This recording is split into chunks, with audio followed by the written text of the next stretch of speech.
Hello everybody, my name is Sheila or SL Reads. You may notice I'm in a different location than I was in last time and my lighting is pretty bad. I'm trying to work with it because the sun kind of left, so all I really have is some sad lighting from outside and then my desk lamp, which makes this kind of orangish. So that's great. This video is my September wrap-up and October TBR. As of the moment that I am filming this, I've only finished 3 books this month. However, I am like halfway through another one and I hope that I'll finish it. These are the 4 books in their entirety. So unsurprisingly, I did pick up 2 Nancy Drew books this month. Apparently I missed one because I didn't realize I had the 20th one. This is The Haunted Bridge and this is The Secret in the Old Attic. Instead of having one mystery, which is kind of what was happening for the first few Nancy Drew books, it's kind of moving towards having multiple mysteries per book, and you have to figure out how they're connected because that seems to be a running theme as well, is that there's these 2 mysteries that don't really seem like they're connected all that much, but I mean, it's Nancy Drew. Probably connected. She probably knows exactly what to do in this situation.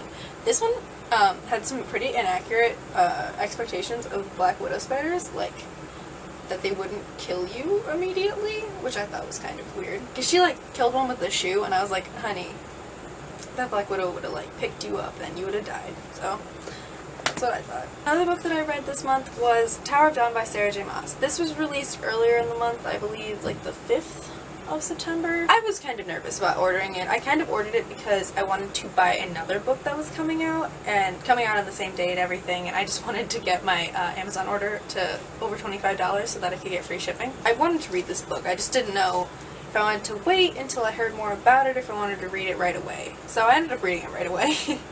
It's a pretty hefty book. I think it's shorter than the last one, but it still is like 700 pages. I gave this book 3 stars because, I don't know, I felt like I really liked Cole as a character earlier on in the series in the first 2 books, but then after that, especially when Aelin came back to Rifthold in Queen of Shadows, Cole kind of was an asshole to her. He treated her like shit. And this book, while it does have lots of references to Aelin and Rowan, it's a lot of like hatred against them. There were lots of parallels between this book and other Sarah J. Maas books that I thought were unnecessary and really like, if you can only write like one scene and that's like your pivotal catalytic scene, try and branch out a bit, because there was a scene that was very similar to one that was in Heir of Fire. This one was with Cole. I felt like the relationships were very similar. The relationship between Cole and a young woman. Spoiler alert, it's not Nesryn. I feel like Sarah J. Maas totally built that up when it was not something that was going to happen. And I was actually very happy with where Nesryn ended up and who she ended up with. I thought that Nesryn really deserves the world, and I feel like she found the one guy who might be able to give it to her. Cole and this character, their relationship reminded me of both Aelin and Rowan's and Farah and Rhys from ACOTAR, and I don't know, I felt like there were parts of it that were really interesting and really beautiful. I really liked learning about the southern continent and seeing like the different way that their royalty functions and everything, but also I just felt like there were lots of things I had issues with in this book. I wrote a very lengthy review, which I posted on Goodreads and Tumblr, and I'll link that down below if you want to check it out, and maybe just tell me what you think about it, because I don't know, I have like some mixed feelings about this. There is some LGBTQ rep in this if that's what you're looking for, but I felt that it was very similar to the LGBTQ rep, although a little happier, that was in ACOTAR. I feel like this lesbian character, if that's what you want to call her, she was very similar to the one from ACOTAR. Well, she was like in an active relationship instead of being like mourning the fact that she had a relationship like hundreds of years ago. I felt like it wasn't really fleshed out. I wish she was more of a main character. I wish more authors would put LGBTQ characters in more pivotal roles and like main characters instead of putting them off to the side and saying this is the best representation that I can do, because it's really not. I really liked seeing that in a fantasy though. I thought it was really interesting. One of my favorite things about this book was how different characters who were mentioned in either the novellas or earlier books, how they came back and they really impacted the story.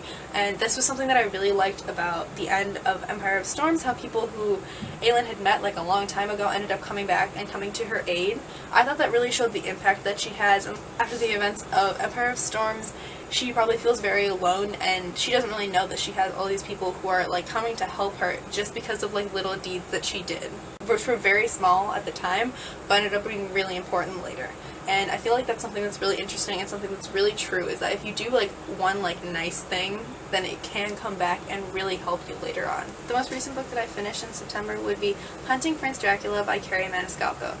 I love this book so much. It was amazing. I read this book in 2 days. I read like 50 pages the first day, and then all the rest that I had left the next day. And it was a really good decision. I definitely had homework, but I definitely prioritized this because it was so good. This book is the sequel to Stalking Jack the Ripper, which came out last year, I believe, and it was really big on BookTube. Lots of people loved it. That book was obviously about Jack the Ripper, whereas this one is about Prince Dracula, and both of them really involve lots of anatomy and forensics because our main character, Audrey Rose, is a forensic student. Audrey Rose is a highborn girl. She's from like a wealthy family. I think her dad has a title. I think he's a lord. Yeah. And so in the previous book, she was doing all this forensic stuff, but her family didn't really understand why she wanted to do it. I mean, her uncle works in forensics, so it was mostly her dad and her brother who were against it. In this book, her father allowed her to go away to a forensic school in Romania that is in Bran Castle, in the previous home of Dracula. She goes there with her companion, Thomas Cresswell, who I also love a lot. They're pretty great. They have some romantic tension, which is not appropriate for the day and age. There's also the whole issue that she is a woman in science, a woman trying to advance herself, in a time when that's something that people kind of look down on. So she feels like she's constantly proving herself to her peers. There's also all this stuff going on, like there's this mystery, just like in the last book, where you really have no idea who the person is, because there are murders that are being committed that are reminiscent of ones that Dracula or Vlad the Impaler would have committed. Like, there are ones where people have been sucked dry of blood, and that makes people think of vampires. And Romania in this book is shown as having lots of like traditions and culture, and they really believe in these superstitions and these stories. Whereas Audrey Rose is very science oriented. She knows things, she can explain why people thought that vampires were a thing, and she doesn't really believe that like there could be a possibility of Dracula coming back. But for the entire book, she's really uncertain of who it could be. She bounces back and forth. She has no idea who it is. Lots of people get killed, which is kind of bad, I guess. And you also get to see her relationship, her friendship, and her possible romance with Thomas Blossom, because he is one of the only people who really sees her for her and sees her as an equal and really believes in everything that she does. Lots of people not only are against the things that she is doing, they don't think that sticking her hands inside a cadaver is something that a woman should be doing, but she understands that science is important and it's important to find out the truth behind things, and I really loved that about this book. Also, there is LGBTQ representation in this as well. I'm not going to give any spoilers of who it is, but just know it's there, and it's pretty cute. I'm definitely a fan of it, and they handle it very well in this time period. I'm so excited for the next one, and I'm really curious of who they're going to be looking for in that one. I don't know. The last book for the wrap-up, hopefully, which I will hopefully finish it because it's so addictive, I just love it so much, is An Enchantment of Ravens by Margaret Rogerson. This book is amazing. I love it. It's fantastic. It's really short, which makes me really sad, and I don't think it's part of a series, so I guess it's going to be going through withdrawals in a few days. Me, like I said, I'm only halfway through it, maybe a little less, but I really like this story. Lots of people are comparing it to ACOTAR and how it has like the Fae in it, and there's like a painter, and there are lots of similarities in it. I would definitely agree with that. I feel like Margaret Rogerson went about this book a lot different than Sarah J Maas did. It's like it goes more into different Fae lore that you might not think about. Like, I feel like Sarah J Maas tries to humanize the Fae like a lot in her stories, make them like, they look different, and they're like immortal, and they have like all these like perks and attributes, and like mortals are like less than that. But this book, they're like very different. Like, they have glamours, and that's the reason that they look like humans, but even though they're still like more beautiful. One interesting thing about their glamours is that there's always like a little like issue in it. Like, one person, he has like this really intense glamour, but then his fingers are too long, and another person, his eye color is incorrect. It shows that there are limits to magic, and it's not just like all-powerful, all-knowing, that sort of thing. I really enjoyed this so far. I also really like that Isabel is like a more commonly heard of name than Farah. I feel like this is just me comparing it, so I should just talk about this book. This book I talked about in one of my earlier videos, and it involves a painting prodigy named Isabel, and she paints the Fae. And this is kind of dangerous because the Fae are tricksters, and they don't lie, but they like to bend the truth, and they like to catch you and make sure that like you regret ever like taking a gift from them. But enchantments are like very important in this story. Like, lots of people have them, and they're like background characters who had like an enchantment gone wrong. But Isabel's very careful, and she always asks for like very specific things. Like, she asks for like eggs or things that could help, or like protection. that kind of thing, because she knows that like bad things happen when you trust the Fae. She ends up painting the Autumn Prince, who's a very important person in the Fae world. While the synopsis of this book originally said they begin to form a relationship later on in the book, it really does happen when Isabelle is painting him. She realizes things about him that he kind of hides from everybody else, and he feels comfortable showing her. But he realizes that that comfort was kind of a mistake when she paints mortal sorrow into his eyes, which jeopardizes his position in court, in the Fae realms entirely, pretty much just in general. Like, he could die, he could get replaced, like, lots of bad things could happen, and it's so interesting so far. Like, I feel like it's a lot better than I thought it was going to be, and that's saying something because I was, like, very excited for this book.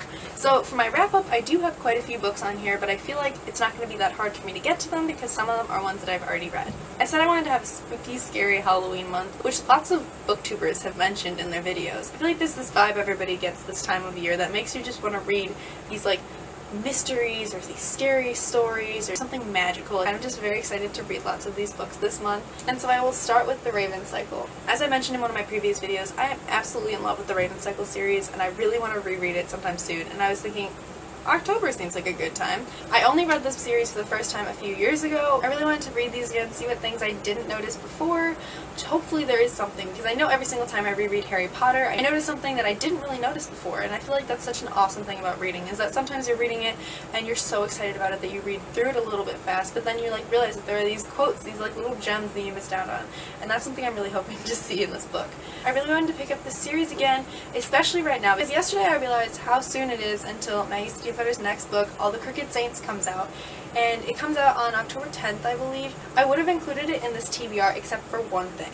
I just found out that Maggie Stiefvater is coming to my college town to do a book signing and also to do a talk about her books, which includes The Raven Cycle, so I definitely want to have this like fresh on my mind when I go to this talk. And I'm so excited. I met Maggie Stiefvater once and it was amazing. She signed my book and I was like in love with her. It was awesome. And so she said she would sign other books, so I really want her to sign all of my books. So that would be pretty cool. And so I'm putting off buying that book until I can buy it at the event. I'm going to try and give a more brief synopsis than the last one I gave about the Raven Cycle because it was like way too long. I kind of went on a tangent and turned my last video into a Raven Cycle rant, which is my life, to be honest. I really love this series. The main character of this series is Blue Sargent. She is a non-psychic in a family of psychics. The only thing she really knows that she can do is she can kind of amplify their abilities. There's this day every year called St. Mark's Eve, and that is when her family, the psychics, they can see the spirits of the people who are going to die in the next year, so the next 12 months. And she's never seen anybody on this because she's not a psychic. But this time she does see someone, and his name is Gansey. You end up following Gansey, Blue, and 3 of Gansey's friends, Ronan, Noah, and Adam, on this quest that Gansey has. He has a quest to find a lost Welsh king. And I feel like that sounds a little bit more boring than it actually is. This book is magical realism and it deals with dreams and magic and just like adventure, and it is so amazing. But you are a little nervous because, I mean, you find out in like the first 2 chapters that Gansey's gonna die, and there's this prophecy that every single psychic in Blue's family, or any psychic ever, has ever given her, and that is if she kisses her true love, that she will kill him.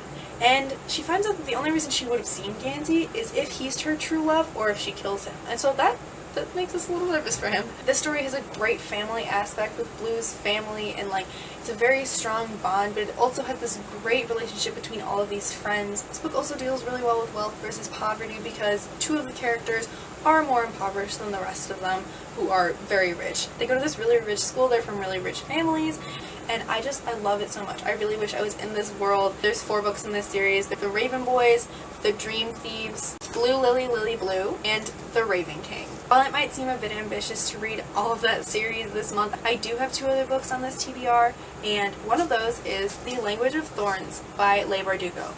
I read one of Leigh Bardugo's series in this universe. I loved Six of Crows and Crooked Kingdom, its sequel. I felt that it was amazing. I love duologies. I feel like I always read good duologies. I tried to read the first book in the Grisha trilogy, which I literally cannot remember the name of for some reason. But I really did not like it. But this book is a book of fairy tales within that universe. I'm seriously so excited. Not only is this beautiful, like if you can see there's like this coppery color, and it's amazing. It's so beautiful. But also when you take off the book jacket, I feel like it's even more beautiful underneath, which I feel like that's just weird. Like, that should not be possible. Like, that is gorgeous. Oh, and then the spine. Oh my god. I love this book. This book is richly and beautifully illustrated for each of the stories. There's not too many stories. I would do a quick flip through, but I literally cannot hold up the book and do that for some reason. I can just show you, there's like mermaids, which I am super excited about because I love mermaids. There are like full color pictures, and there are illustrations on every single page. I feel like this is going to be a pretty easy read. Instead of having chapters, it just has like a collection of 5 or 6 stories, I believe. That's going to be something I can be like, oh, I can read one before bed, or I can just read them all at once, because that's way more realistic if we're thinking about it. The last book in my October TBR is a mystery, going along with my spooky, scary Halloween month, and that is Murder on the Orient Express by Agatha Christie. I've talked about this in a lot of videos because, I don't know, I just keep bringing it up for some reason. This obviously involves a murder on a train. The movie is coming out for this pretty soon. I believe the movie adaptation of this is coming out in November, and that's pretty much the reason I wanted to read it. The trailer looked amazing for that, and I was like, I've never read Agatha Christie. I've always wanted to. She's only outprinted by the Bible and Shakespeare, which is pretty cool. I also love Shakespeare. The Bible not so much. But you know, this is cool. This follows a detective, and he's trying to solve this murder mystery. I think there's like a snowstorm, so nobody can get off the train, and so it has to be someone who's there. I feel like it's going to be very suspenseful, and it's going to be a bit of a thriller because you're not going to know who actually did it. And so that is all for my September wrap-up and October TBR. I hope you enjoyed this video. Let me know in the comments down below if you have any thoughts about these books, if you liked them, if you have any recommendations of books that are coming out this month, because really the only one that I am aware of is the one by Maggie Stiefvater, because I love her. Thank you so much for watching, and if you are interested in my Tower of Dawn review, I will link it down below, and I will see you next time. Bye!